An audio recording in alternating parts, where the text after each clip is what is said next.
마태복음 25장. 그때 하늘나라는 등불을 들고 신랑을 맞이하러 나간 10명의 처녀와 같을 것이다. 그 가운데 5명은 어리석었고 5명은 슬기로웠다. 어리석은 처녀들은 등불을 가져왔지만 기름은 챙기지 않았다. 하지만 슬기로운 처녀들은 등불과 함께 그릇에 기름을 담아가지고 왔다. 신랑이 늦도록 오지 않자 처녀들은 모두 졸다가 잠이 들어버렸다. 한밤중에 갑자기 신랑이 온다. 어서 나와서 신랑을 맞으라 하는 소리가 들렸다. 그러자 처녀들은 모두 일어나 자기 등불을 준비했다. 어리석은 처녀들은 슬기로운 처녀들에게 우리 등불이 꺼져가는데 기름을 좀 나눠다오 하고 부탁했다. 슬기로운 처녀들은 안 된다. 너희와 우리가 같이 쓰기에는 기름이 부족할지도 모른다. 기름 장수에게 가서 너희가 쓸 기름을 좀 사라 하고 대답했다. 그러나 그들이 기름을 사러 간 사이에 신랑이 도착했다. 준비하고 있던 처녀들은 신랑과 함께 결혼 잔치에 들어갔고 문은 닫혀버렸다. 어리석은 처녀들은 나중에 돌아와 애원했다. 주여, 주여, 우리가 들어가게 문을 열어주십시오. 그러나 신랑은 대답했다. 내가 진실로 너희에게 말한다. 나는 너희를 알지 못한다. 그러므로 너희도 깨어있으라. 그 날짜와 그 시각을 알지 못하기 때문이다. 또한 하늘나라는 어떤 사람이 자기 종들을 불러 재산을 맡기고 여행을 떠나려는 것과 같다. 그는 종들의 능력에 따라 각각 5달란트, 2달란트, 1달란트를 주고는 여행을 떠났다.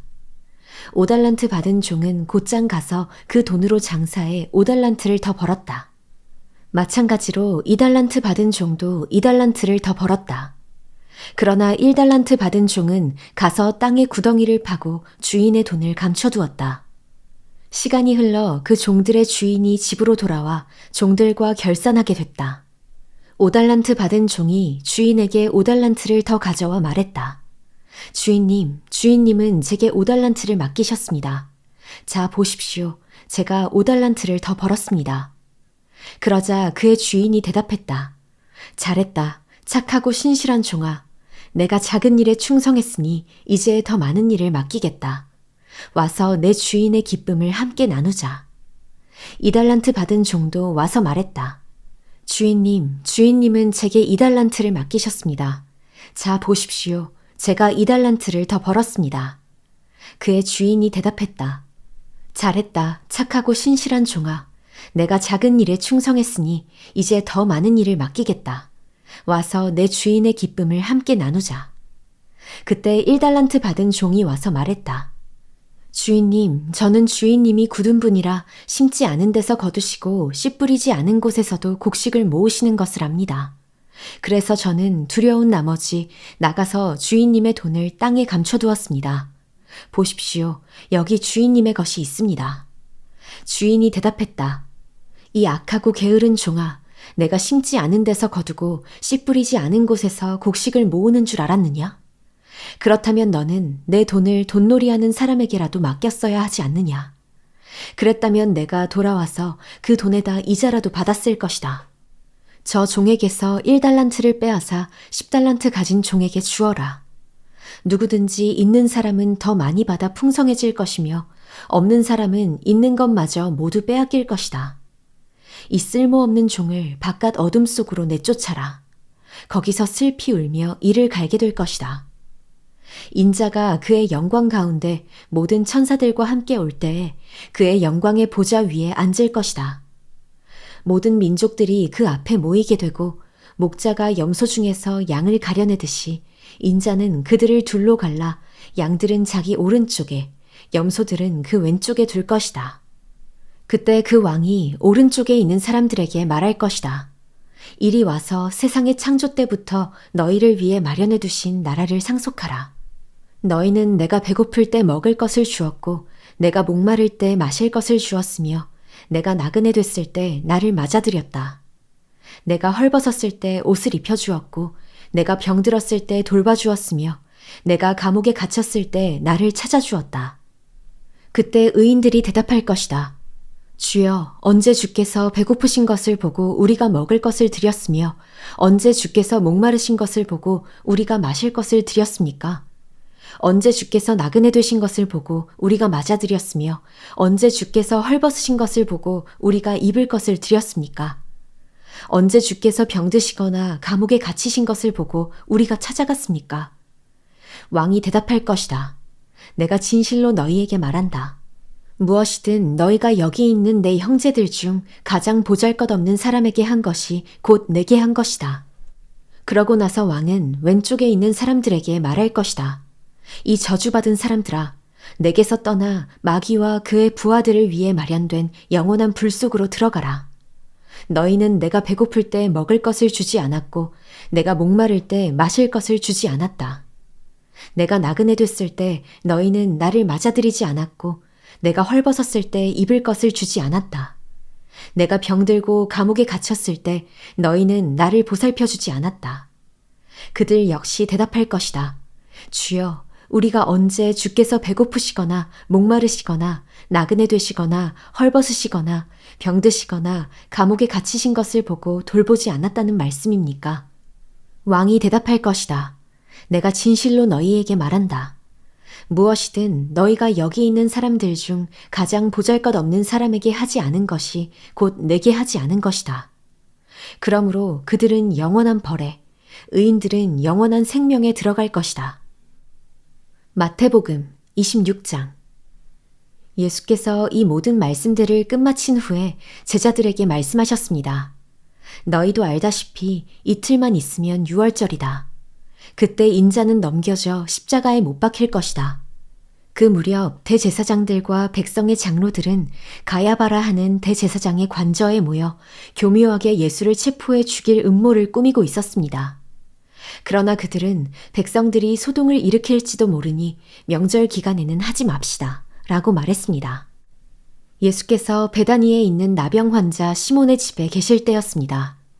한 여인이 값진 향유가 가득 든 옥합을 들고 와 식탁에 기대어 음식을 잡수시는 예수의 머리에 향유를 부었습니다. 제자들은 이것을 보고 분개하며 물었습니다. 왜 향유를 저렇게 낭비하는가? 이 향유를 비싼 값에 팔아 그 돈으로 가난한 사람들을 도울 수 있었을 텐데. 이것을 아신 예수께서 말씀하셨습니다.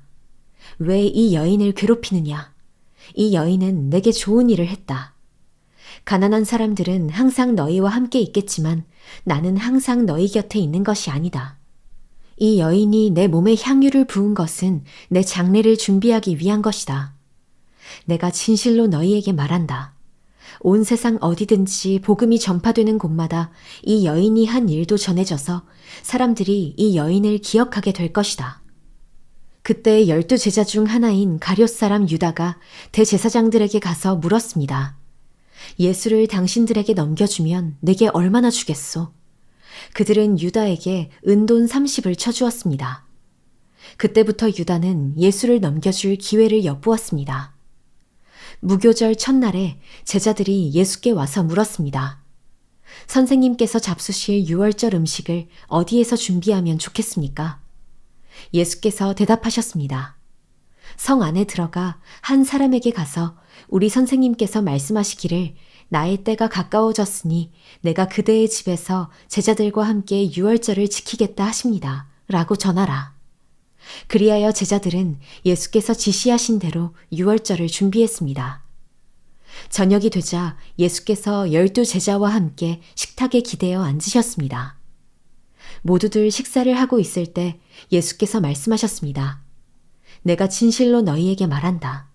너희 중 하나가 나를 배반할 것이다. 제자들은 큰 슬픔에 잠겨 저마다 예수께 물었습니다. 주여, 저는 아니겠지요? 예수께서 대답하셨습니다. 나와 함께 그릇에 손을 넣은 사람이 나를 배반할 것이다. 인자는 자신에 대해 성경에 기록된 대로 가겠지만 인자를 배반하는 그 사람에게는 저주가 있을 것이다. 그는 차라리 태어나지 않는 게 나았을 것이다. 그때 예수를 배반한 유다가 말했습니다. 랍비여, 저는 아니겠지요? 예수께서 대답하셨습니다. 내가 말했다. 그들이 식사를 하고 있을 때 예수께서 빵을 들어 감사 기도를 드리신 후 떼어 제자들에게 주면서 말씀하셨습니다. 받아서 먹어라. 이것은 내 몸이다. 그리고 또 잔을 들어 감사 기도를 드리신 후 제자들에게 주시면서 말씀하셨습니다. 너희 모두 이것을 마시라. 이것은 죄 사함을 위해 많은 사람들을 위해 흘리는 내 피, 곧 언약의 피다. 내가 너희에게 말한다. 나는 이제부터 내 아버지의 나라에서 너희와 함께 새 포도주를 마실 그날까지 다시는 포도 열매로 만든 것을 마시지 않을 것이다. 그들은 찬송을 부른 후에 올리브 산으로 향했습니다. 그때 예수께서 제자들에게 말씀하셨습니다. 내가 목자를 치리니 양떼가 흩어질 것이다. 라고 성경에 기록된 대로 오늘 밤에 너희는 모두 나를 버릴 것이다. 그러나 내가 살아난 뒤에 너희보다 먼저 갈릴리로 갈 것이다. 베드로가 대답했습니다. 모두들 주를 버린다 해도 저는 결코 버리지 않겠습니다. 예수께서 대답하셨습니다. 내가 진실로 내게 말한다. 바로 오늘 밤 닭이 울기 전에 너는 3번 나를 부인할 것이다.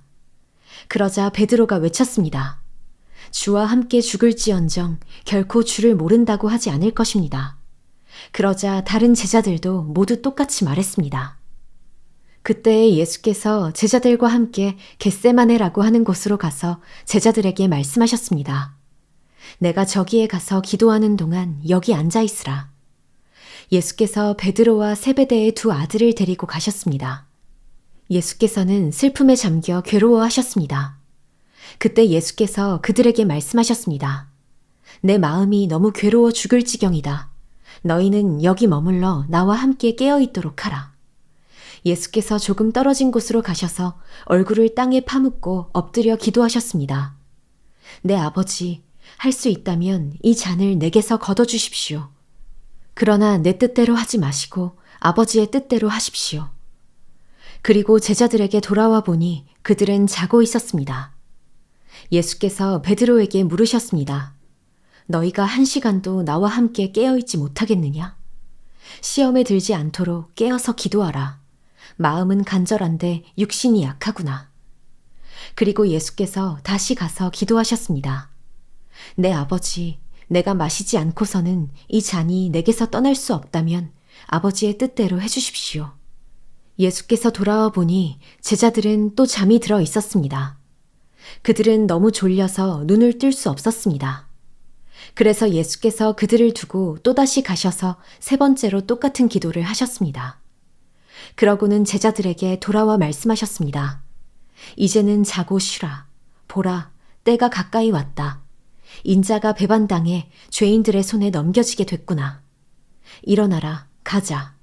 보라, 저기 나를 넘겨줄 사람이 가까이 오고 있다. 예수의 말씀이 채 끝나기도 전에 12 제자 중 하나인 유다가 다가왔습니다.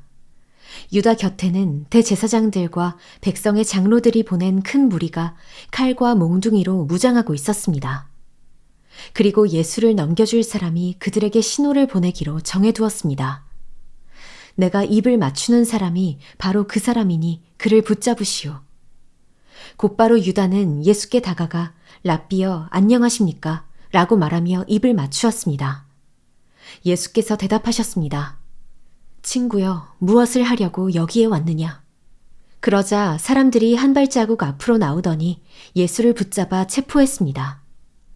그때 예수의 일행 중 한 사람이 손을 뻗어 자기 칼을 빼고는 대제사장의 종을 내리쳐 그 귀를 잘랐습니다. 예수께서 그에게 말씀하셨습니다. 내 칼을 칼집에 도로 꽂아라. 칼을 뽑는 사람들은 모두 칼로 망할 것이다. 내가 내 아버지께 청하면 당장 12군단보다 더 많은 천사들을 보내주실 수 있다는 것을 너는 모르느냐? 그러나 만일 그렇게 하면 성경에서 이런 일이 마땅히 일어나야 한다고 말한 것이 어떻게 이루어지겠느냐? 그때 예수께서 무리에게 말씀하셨습니다. 너희가 강도를 잡듯이 칼과 몽둥이로 나를 잡으러 왔느냐? 내가 날마다 성전에 앉아 가르쳤는데 너희가 그때는 나를 체포하지 않았다. 그러나 이 모든 일은 예언자들의 글을 이루기 위해 일어난 것이다. 그때 제자들이 모두 예수를 버리고 달아났습니다. 예수를 체포한 사람들은 예수를 대제사장 가야바에게 끌고 갔습니다. 그곳에는 율법학자들과 장로들이 모여 있었습니다. 베드로는 멀찌감치 예수를 따라가 대제사장 관저의 뜰까지 갔습니다. 그는 들어가 하인들과 함께 앉아서 결말이 어떻게 되는지 지켜보았습니다. 대제사장들과 온 공회가 예수에 대한 거짓 증거를 찾아내어 죽이려고 했습니다. 많은 사람들이 나서서 거짓 증언을 했지만 그들은 아무런 증거도 발견하지 못했습니다. 결국 두 사람이 나와 주장했습니다.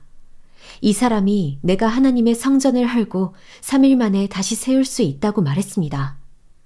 그러자 대제사장이 일어나 예수께 말했습니다. 아무 대답도 안 할 작정이냐? 이 사람들이 너에 대해 이렇게 불리한 진술을 하고 있지 않느냐? 그러나 예수께서는 아무 말씀도 하지 않으셨습니다. 대제사장이 예수께 말했습니다. 내가 살아계신 하나님께 맹세하며 내게 명령하니 우리에게 말해보아라. 내가 그리스도 곧 하나님의 아들이냐? 예수께서 대답하셨습니다. 내가 스스로 말했다. 내가 너희에게 말한다. 이제 앞으로는 인자가 권능의 보좌 오른편에 앉아 있는 것과 하늘 구름을 타고 오는 것을 너희가 볼 것이다. 그러자 대제사장은 자기 옷을 찢으며 말했습니다. 이 사람이 하나님을 모독하고 있소. 더 이상 무슨 증인이 필요하겠소. 보시오.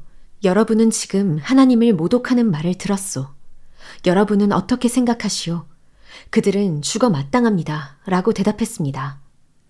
그러자 그들은 예수의 얼굴에 침을 뱉고 주먹으로 그를 때렸습니다. 또 어떤 사람들은 뺨을 때리면서 말했습니다. 그리스도야, 누가 너를 때렸는지 예언자처럼 말해보아라. 그때 베드로는 뜰에 앉아 있는데 한 하녀가 베드로에게 다가와 말했습니다. 당신도 갈릴리 사람 예수와 함께 있었던 사람이군요. 그러나 베드로는 모든 사람들 앞에서 그 말을 부인하며 내가 도대체 무슨 말을 하는지 나는 모르겠다 라고 했습니다. 그러고는 대문 있는 데로 나왔는데 또 다른 하녀가 베드로를 보더니 거기 있던 사람들에게 말했습니다. 이 사람도 나사렛 예수와 함께 있었어요. 베드로는 다시 맹세코 부인하며 나는 그 사람을 모르오 라고 했습니다. 얼마 지나지 않아 거기 서 있던 사람들이 베드로에게 다가와 말했습니다. 당신도 그들 중 한 사람인 것이 틀림없소. 당신의 말씨를 보니 분명하오. 그러자 베드로는 저주하며 나는 그 사람을 모른다 라고 맹세했습니다. 바로 그때 닭이 울었습니다. 그제야 베드로는 예수께서 닭이 울기 전에 내가 3번 나를 모른다고 할 것이다 라고 하신 말씀이 생각났습니다. 그리고 베드로는 밖으로 나가 한없이 눈물을 쏟았습니다.